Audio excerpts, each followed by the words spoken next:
Assalamualaikum warahmatullahi wabarakatuh. Perkenalkan, nama saya Yoarfiku Pratama dari Prodi Teknik Lingkungan dengan NIM 124210114. Di sini saya akan melakukan untuk memenuhi tugas ujian tengah semester dari mata kuliah plumbing. Di sini saya akan menjelaskan tentang pengetahuan bahan plumbing 1. Di sini ada pengetahuan bahan pipa. Untuk yang pertama, menjelaskan jenis-jenis bahan pipa yang dipergunakan dalam pengerjaan plumbing. Untuk yang kedua, mengklasifikasikan jenis-jenis bahan pipa untuk pekerjaan plumbing. Dan untuk yang ketiga, menjelaskan sifat dan karakteristik bahan-bahan pipa yang akan digunakan dalam pekerjaan plumbing. Di slide selanjutnya ada sejarah produksi pipa. Sejarah manusia, produksi pipa dimulai ketika manusia mulai membutuhkan aliran air satu tempat ke tempat lain tanpa harus mengangkutnya menggunakan tenaga manusia.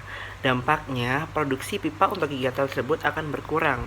Pada pertengahan abad ke-19, pipa seamless dalam tanda kurung tanpa celah atau sambungan dicoba diproduksi untuk beberapa kebutuhan. Macam-macam untuk material pipa nih.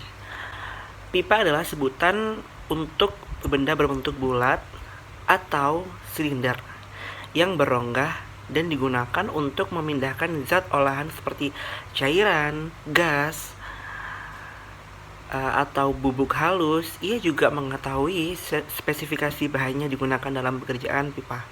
Pengetahuan tentang bahan-bahan yang digunakan dalam pengerjaan sistem perpipaan meliputi jenis dan fungsi pipa dan alat-alatnya, korek, konektor, peralatan, sanitasi, dan bahan untuk membangun saluran.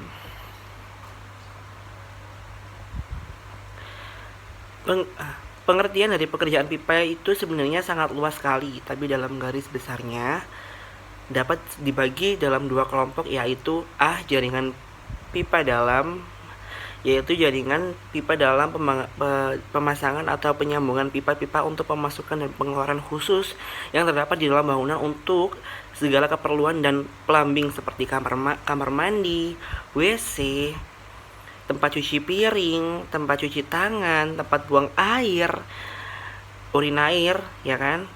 Jaringan pipa gas, jaringan pipa untuk keperluan rumah dan yang lain-lain. Untuk yang B, ini ada jaringan pipa luar. Jaringan pipa luar ada pemasangan atau penyambungan pipa-pipa di luar bangunan. Batasan tanggung jawab perawatan batasan tanggung jawab perawatan dan perbaikan kerusakan adalah sebagai berikut.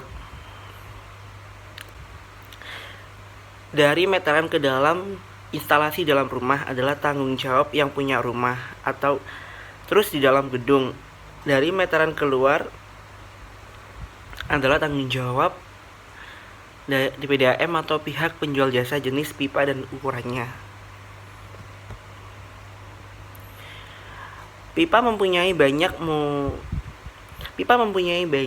ukuran, mulai dari yang terkecil dengan ukuran diameter 1/2 inch sampai ukuran yang sangat besar dengan diameter 72 inch atau kira-kira 1,8 meter. Secara umum, material yang banyak digunakan untuk pipa dan komponennya terbagi atas dua kategorial utama, yaitu ada metalik logam dalam tanda kurung logam, atau ada juga non-metalik atau dalam tanda kurung non-logam. Untuk jenis metalik dibagi dalam dua kelompok, yaitu ferrous dan non-ferrous. Ada dua jenis metode yang digunakan untuk menamai ukuran pipa NPS dalam tanda kurung nominal pipa size. Adalah ukuran standar Amerika Utara dengan ukuran berdasarkan inch. DN dalam kurung diameter nominal adalah menunjukkan ukuran Eropa dengan ukurannya berdasarkan milimeter. Selain penamaannya dengan NPS atau DN, Maka ada pasangan yang selalu tidak ketinggalan ketika disebutkan pipa, yaitu schedule atau SCH. Selanjutnya ada sambungan pipa. Yang pertama, perencanaan distribusi air bersih harus dipikirkan secara matang-matang. Perencanaan yang tidak matang akan mengganggu pendistribusian air. Ada beberapa hal yang harus diperhatikan dalam merencanakan sistem pemipaan air bersih di rumah. Untuk yang kedua, yang perlu diperhatikan ya, sambungan dengan pengelasan, sambungan dengan menggunakan ulir, sambungan dengan pengeleman atau perekatan, dan yang terakhir sambungan dengan klem dalam kurung untuk pipa plastik dan fiber. Di sini jenis-jenis sambungan nih. Ada bushing atau ulang deh, nggak kelihatan gue. Anjrit ya apa iki? Nambah otak entot. Ada jenis-jenis sambungan. Yang pertama ada jenis bushing atau packing, yang kedua ada cap, tutup, yang ketiga ada coupling, yang keempat ada red coupling, yang kelima ada 45 derajat elbow, yang keenam ada 95 derajat elbow, yang ketujuh ada 40 derajat lateral, yang ke-8 ada reducer atau dalam tanda kurung pemerkecil, yang ke-9 ada T. Jenis-jenis gasket. Yang pertama ada ring gasket, yang kedua ada oval ring gasket, yang ketiga ada full face gasket, yang keempat ada flat ring gasket, yang kelima ada spiral gasket. Jenis bolt. Yang pertama ada mesin bolt dalam tanda kurung baut mesin, yang kedua ada stud bolt dalam tanda kurung baut paku, yang ketiga ada cap screw dalam tanda kurung ulir penutup. Untuk yang selanjutnya ada jenis katup. Yang pertama ada gate valve dalam tanda kurung katup pintu, yang fungsinya untuk membuka dan menutup sepenuhnya. Yang kedua ada ball valve atau dalam tanda kurung Yang kedua ada ball valve yang dalam tanda kurung katup bola, dalam fungsinya untuk membuka dan menutup dan mengatur aliran fluida secara lebih cepat. Yang ketiga ada globe valve atau katup dunia, fungsinya untuk mengatur besar kecilnya aliran dan ketekanan. Yang keempat adalah check valve, katup cek, fungsinya untuk mencegah aliran ke satu arah saja. Yang kelima ada butterfly valve, katup kupu-kupu, fungsinya untuk membuka dan menutup aliran secara lebih cepat. Yang keenam ada diaphragma valve, katup diafragma, fungsinya untuk membuka dan menutup dengan diafragma. Yang ketujuh ada knife gate valve, katup pintu pisau. Yang ke-8 ada nit valve, katup jarum. Yang ke-9 ada palk. Next, jenis-jenis flange atau flanges. Yang pertama ada blind flange atau flange buta. Yang kedua ada wet net flange dalam tanda kurung flange di leher. Yang ketiga ada welt neck of.